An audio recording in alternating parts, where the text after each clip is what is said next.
G'day and welcome to the Autodata Training workshop. I've got another tech tip for you today. If I do a major repair on a vehicle like this, say a cylinder head R&R, sometimes it's common to get a bad earth, or I might miss putting an earth on altogether. So if you've done a major repair and you suspect a bad earth, this is what I do. I set my multimeter up as an ammeter, and what I do is I'll go from my earth to an engine ground. I'm just going to start the engine up, turn some accessories on, and I'll go and check to see if I've got any current.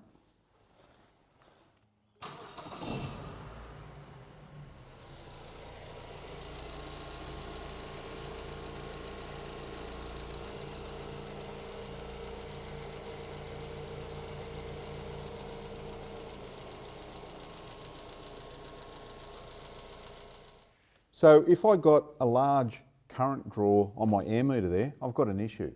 Or if you've got a problem and you connect that up as a jump lead and the problem goes away, you know you've got a bad earth. I want that 0 would be the perfect reading. I had about 0.5 of an amp, so I might have a bit of a bad earth there. I think that's within specifications, but I'll go around and check the earths. This vehicle doesn't have any problems, but that's a good way of checking any earths. I've done some testing and found up to 10 amps through the meter, which is obviously a big problem.